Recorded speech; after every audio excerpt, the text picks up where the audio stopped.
अस्सलामु अलैकुम वरहमतुल्लाहि वबरकातुहू। क्या फजर और असर की नमाज अदा करने के बाद हम क़ज़ा नमाज अदा कर सकते हैं या नहीं? इस हवाले से लोगों के जहनों में तरह तरह के सवालात होते हैं। आज इसी टॉपिक पर बात करके इस मसले को क्लियर करते हैं। दिन हो या रात, दिन और रात में आप जब भी चाहें, जिस वक्त की नमाज जिस वक्त में पढ़ना चाहें, क़ज़ा तो आप बिल्कुल पढ़ सकते हैं। बस 3 वक्त ऐसे हैं जिसमें आप नमाज अदा नहीं कर सकते। नंबर 1, तुलू आफ़ताब के वक्त, यानी सूरज निकलने के वक्त। जब सूरज का किनारा ज़ाहिर हो, उस वक्त से लेकर मुकम्मल सूरज निकलने तक कोई नमाज नहीं पढ़ सकते। ये वक्त तकरीबन 20 मिनट का होता है। इस 20 मिनट के अंदर नफिल हो, क़ज़ा हो, आप अदा नहीं कर सकते। इसी तरह गुरूब आफ़ताब के वक्त, यानी सूरज डूबने के वक्त, आप कोई भी नमाज क़ज़ा हो, नफिल हो, अदा नहीं कर सकते। ये वक्त भी तकरीबन 20 मिनट का होता है।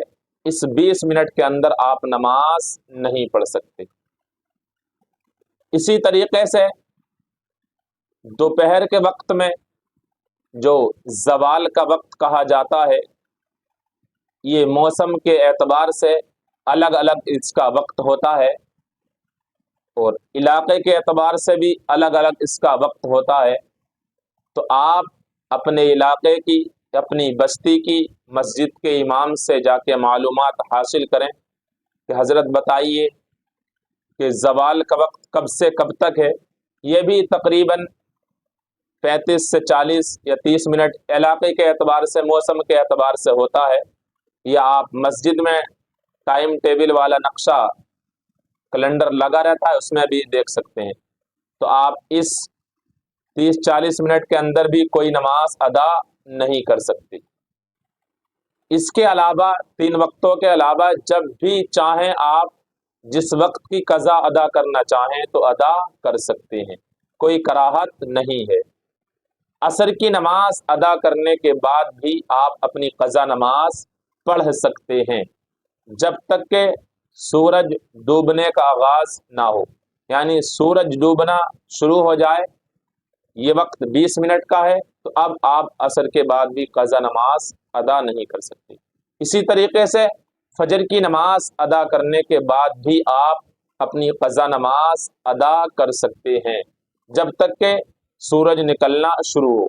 जब सूरज निकलना शुरू हो जाए, ये वक्त भी तकरीबन 20 मिनट का है, अब इस वक्त में भी आप अपनी कोई क़ज़ा नमाज अदा नहीं कर सकते। बाकी इन 3 टाइम से अलग जब चाहें आप जिस टाइम की नमाज अदा करना चाहें अदा कर सकते हैं। बहुत